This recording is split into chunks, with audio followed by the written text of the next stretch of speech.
चलिए शुरुआत करते हैं आज के न्यूज़पेपर की। हम पीआईबी में आज उतनी अच्छी इंपॉर्टेंट न्यूज़ें तो नहीं आई हैं, लेकिन यदि आप एससी और एसटी के कैंडिडेट हैं, व्यक्ति हैं, तो आपके लिए ये न्यूज़ बहुत इम्पॉर्टेंट है।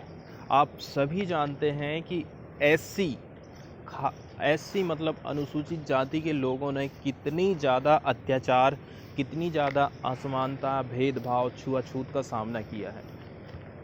अब वो चीज़ें ना पहले हुई हैं, ऐसा नहीं है कि केवल पहले ही हुई हैं, आज के टाइम में भी ये सारी चीज़ें होती हैं। यहाँ तक कि यदि आप कहीं जॉब में भी लग जाते हो ना, उस समय भी आपको जातिगत भेदभाव देखने को मिलता है। तो सरकार चाहती है कि एससी एसटी के संरक्षण के लिए, ठीक है, उनकी मदद के लिए, उनको अत्याचार से बचाने के लिए जो हमने कानून बनाए हैं 1989 का एक्ट, उसको अच्छी तरह से हम लागू कैसे करके कर सकते हैं, लोगों की शिकायत का हम कैसे करके तुरंत निपटारा कर सकते हैं, उसके लिए एक हेल्पलाइन चालू करी है। उसी के बारे में पीआईबी में एक न्यूज़ छपी है। तो अनुसूचित जाति और जनजाति दोनों के लिए ही ये हेल्पलाइन चालू की गई है। इसको चालू किया है सामाजिक न्याय और अधिकारिता मंत्रालय के द्वारा। एक एक्ट बना था 1989 का।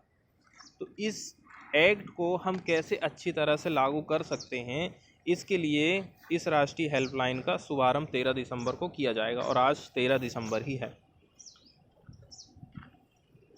इसमें बताया जा रहा है, देखो, अत्याचारों के विरुद्ध राष्ट्रीय हेल्पलाइन नंबर NHAA पूरे दिन में ये लागू रहेगी, हर दिन 24 घंटे और पूरे हफ्ते।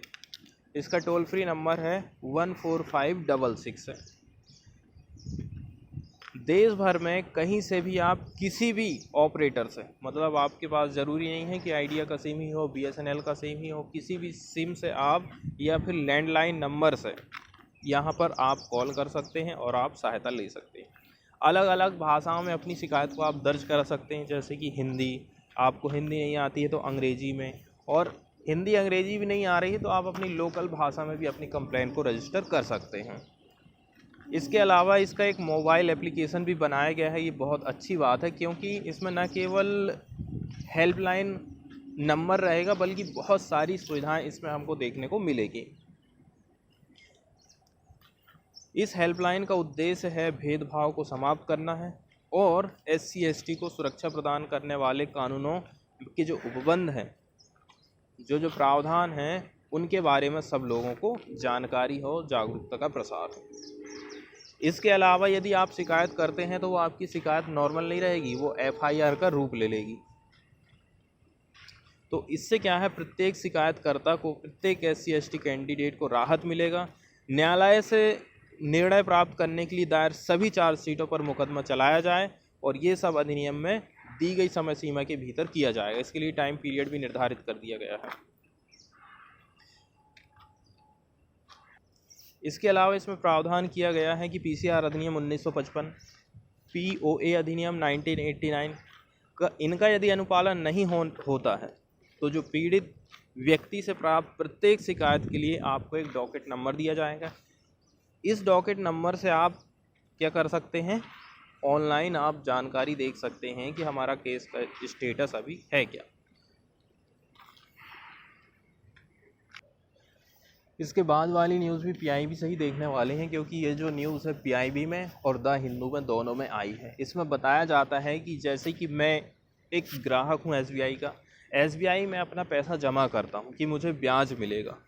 तो अब यदि ऐसी कंडीशन आती है कि बैंक किसी कारणवश गिर जाता है या फिर दिवालिया हो जाता है, बैंक तो दिवालिया नहीं हो जाता है, या फिर बैंक ऐसी कंडीशन में हो जाता है कि आप वहाँ से पैसे नहीं निकाल पाते, जैसे कई बार यस बैंक हुआ है, यस बैंक के साथ में हुआ है, एक बार और एक न्यूज़ आई थी। तो जब कंडीशन ऐसी आ जाती है कि हम जो पैसा जमा किए हैं वो पैसा हमें रिटर्न नहीं मिलने वाला है, वो हमारा पैसा बैंक के साथ में ही डूबने वाला है, तो ऐसी कंडीशन में यदि आपके पैसा का बीमा है तो आपको एक निर्धारित राशि, एक लिमिटेड राशि आपकी मिल जाएगी। जैसे कि सबसे शुरू में ये राशि कम थी। सबसे शुरू में जब ये राशि की शुरुआत की गई थी, आपके बैंक में जो पैसा जमा आप किए हैं उसका इंश्योरेंस 50,000 रुपये तक की गारंटी रहती थी। इसका मतलब है, मान के चलो मैं 1 लाख रुपए भी बैंक में जमा किया हूँ, यदि बैंक डूबता है, बैंक के ऊपर कोई संकट आता है, तो 1 लाख में से मुझे अपना 50,000 रुपया मिल जाने वाला है, क्योंकि मेरी राशि का इंश्योरेंस हो गया है। अब बताया जा रहा है कि ये जो इंश्योरेंस वाली व्यवस्था है 60 के दशक में बनाई गई थी, 1960 के दशक में। तो शुरू में हमें केवल 50,000 रुपये तक रिटर्न मिलने की गारंटी होती थी, बाकी पैसा डूब जाएगा आपका। फिर इसको क्या किया गया, 1 लाख रुपया बढ़ाकर कर दिया गया। इसका मतलब ऐसा कि अगर बैंक डूबा तो जमाकर्ता को सिर्फ 1 लाख रुपये ही मिला पाएगा, लेकिन उसमें टाइम पीरियड की गारंटी नहीं थी। अब सरकार ने क्या काम कर दी है, इस इंश्योरेंस की राशि को 1 लाख से बढ़ा करके 5 लाख कर दी है। यह मतलब कि कोई भी बैंक संकट में आएगा तो जो जमा करने वाला व्यक्ति है, जो अपने पैसे सेविंग करता है, उसको 5 लाख रुपए तक तो ज़रूर वापस मिल जाएगा। इसके अलावा सरकार ने टाइम पीरियड भी निर्धारित कर दिया है, 90 दिन के भीतर, मतलब 3 महीने के भीतर पैसा की वापसी सीमा निर्धारित कर दी गई है। इसके बाद वाली न्यूज़ हम देखने वाले हैं पीआईबी से। चूँकि ये न्यूज़ भी द हिंदू में भी आई है और पीआईबी में भी आई है, तो ये उतनी ज़्यादा तो इम्पोर्टेंट नहीं है, लेकिन थोड़ी सी जानकारी के लिए ज़रूर है। इसमें बताया जा रहा है, देखो, जो काशी विश्वनाथ मंदिर है ना, मान के चलो ये मंदिर है और ये है अपनी गंगा नदी। तो ये मंदिर से लेकर के ये गंगा नदी तक एक रास्ता बनाया जा रहा सरकार के द्वारा, ठीक है। और ज़्यादातर जो काम आप देख रहे हैं, यूपी में चुनाव आने ही वाले हैं, तो उसके मद्देनज़र ही ये कामकाज आप उसको रिलेट कर सकते हैं। तो इस परियोजना क्षेत्र 5 लाख वर्ग फुट एरिया में फैला हुआ है, जबकि पहले का परिसर सिर्फ 3,000 वर्ग फुट तक सीमित था। मतलब कि ये एक परिसर का निर्माण भी कर रहे हैं, उसी के एरिया की बात यहाँ पर कही गई है। इसमें क्या क्या चीज़ और करना चाहती है सरकार, इसमें 23 बिल्डिंग बनाए जाएंगे, ताकि जो तीर्थयात्री हैं और भक्त हैं उनको कई सारी सुविधाएं, जैसे नहाने धोने, ठहरने की, और भी कई सारी सुविधाएं पहुंच सकती हैं। इसके अलावा अब सरकार ने यहाँ की ज़मीन का, परिसंपत्ति का अधिग्रहण भी किया है, ठीक है। इसके अलावा 40 से अधिक प्राचीन मंदिरों को फिर से खोजा गया है, उनकी रिपेयरिंग की गई है, उनका सौंदर्यीकरण किया गया है। यदि हम इसकी हिस्ट्री की बातें करें ना, तो काशी विश्वनाथ टेम्पल है, इसको गंगा नदी के तट से जोड़ने के लिए एक रास्ता बनाना, इसके लिए जो परियोजना तैयार की गई थी, ठीक है, इसको 8 मार्च 2019 को प्रधानमंत्री ने आधारशिला रखा था।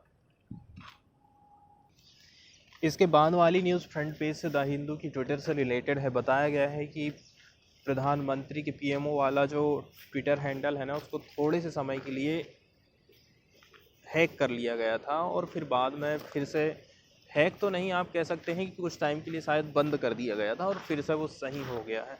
इतनी सी बस न्यूज़ है। लेकिन ट्विटर के बारे में हम थोड़ी सी जानकारी देख सकते हैं। ट्विटर एक ऑनलाइन न्यूज़ का पोर्टल और सोशल नेटवर्किंग साइट है, जैसे कि फेसबुक होती है, जिस पे हम अपना अकाउंट क्रिएट करते हैं और दुनिया के साथ जुड़ जाते हैं। ट्विटर एक माइक्रो ब्लॉगिंग नेटवर्क है, जहाँ पर दुनिया में क्या चल रहा है, वो किसी चीज़ के बारे में क्या सोच रहे हैं और वो क्या कर रहे हैं इत्यादि के बारे में अपनी ट्वीट करते रहते हैं।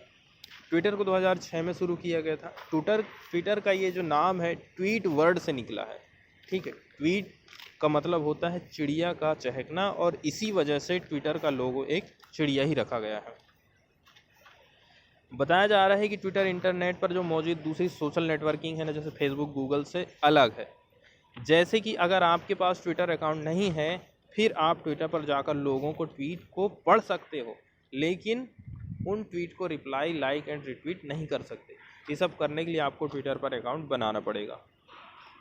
ट्विटर में हैशटैग का बहुत ज़्यादा प्रयोग किया जाता है। ये जो सिंबल आप देख रहे हैं ना, जब भी आप कोई ट्वीट करेंगे तो ट्वीट में मौजूद कोई इम्पोर्टेंट वर्ड है, उसके साथ में यदि आप हैशटैग लगा देते हैं, जिसको हम हैशटैग कहते हैं, जब भी कोई व्यक्ति हैशटैग पर क्लिक करेगा तो वे सब ट्वीट, जैसे कि मैंने भी उसी से रिलेटेड किया, किसी और ने भी हैशटैग डाल के वो सारी चीज़ किया, तो एक ही लिस्ट में वो सारे ट्वीट नज़र आने लग जाते हैं। हैशटैग में स्पेस नहीं होता है और ट्विटर हैशटैग का यूज़ ट्विटर पर मौजूद सभी ट्वीट को कैटेगराइज करने के लिए यूज़ करता है, जिससे कोई भी यूज़र किसी भी स्पेसिफिक टॉपिक पर सभी ट्वीट को एक साथ देख सकता है। इसके बाद वाली जो न्यूज़ है हम वो कैग से रिलेटेड देखने वाले हैं। तो नॉर्मली इससे जो जो चीज़ें बेसिक जानकारी हम देखना चाहते हैं तो वो ऐसी है कि इसका उल्लेख आर्टिकल 149 से लेकर के 151 में सीएजी की भूमिका निर्धारित की गई है हमारे संविधान में। अब हम यदि कहें कि कैग को स्वतंत्र रूप से काम करना चाहिए, ऐसा नहीं है कि केंद्र में बीजेपी की सरकार है तो वो सरकार के अनुसार कामकाज करे और अपोजिशन वाले जितने भी लीडर हैं उनके जो अकाउंट है या फिर उनका जो वो रुपए पैसा कहाँ खर्च किए हैं उनकी जांच पड़ताल ही करते रह जाए। ऐसा नहीं होना चाहिए। इसलिए कैग को कहते हैं कि वो स्वतंत्र होकर काम करे। इसके लिए संविधान क्या काम करता है? इसके लिए ठीक उसकी नियुक्ति वैसी ही होगी जैसे कि सुप्रीम कोर्ट या फिर हाई कोर्ट के न्यायाधीश की होती है, राष्ट्रपति नियुक्ति करता है। इसके अलावा ठीक आप जैसे सर्वोच्च न्यायालय के न्यायाधीश को हटाओगे, ठीक वही प्रक्रिया के माध्यम से कैग को भी हटाओगे। इसके अलावा इनको जो सैलरी है वो कहाँ से दिया जाता है? समेकित निधि से दिया जाता है। इसके अलावा यदि उनकी नौकरी ख़त्म हो गई है, वो रिटायर हो गए हैं, तो किसी भी सरकारी कार्यालय में आप जॉब नहीं कर सकते हो। ये सारी चीज़ें हैं जिससे पता चलता है कि कैग को स्वतंत्रता पूर्वक काम करने की हमारे संविधान में व्यवस्था की गई है। यदि हम इसके कामकाज की देखें ना तो देखो, प्रत्येक व्यय राजस्व संग्रहण या फिर सहायता अनुदान प्राप्त करने वाली यूनिट लेखा परीक्षक कैग के अंडर में आ जाती है। उसका कर्तव्य यहाँ पर दिया गया है, उनका लेखा परीक्षा करना है और उनकी रिपोर्ट तैयार करना है। इसमें बताया गया है इसमें कौन कौन आ जाते हैं। संघ और मतलब सेंट्रल गवर्नमेंट और स्टेट गवर्नमेंट के फंड, जिसको समेकित निधि से कहते हैं, संबंधित सभी प्राप्तियां और किए गए व्यय, मतलब सरकार की कितनी कमाई हुई है सेंट्रल गवर्नमेंट की और स्टेट गवर्नमेंट की और सरकार ने कहाँ पैसा खर्च की है। ठीक है, इसका रिकॉर्ड कौन चेक करेगा, कौन रिपोर्ट तैयार करेगा? कैग का काम है। इसके अलावा आकस्मिक व्यय निधि, आकस्मिक निधि कहा जाता है, और सरकार द्वारा धारित लोक धन उदाहरण, जैसे कि सरकार के पास हमारा जो पैसा रहता है, मान के चलो केंद्र सहित स्टेट लेवल पर कोई व्यक्ति डाक बचत कर रहा है, विकास पत्र मतलब लोक लेखा संबंधित जो भी लेन देन हो रहा है वो सब कैग के अंडर में आ जाएगा।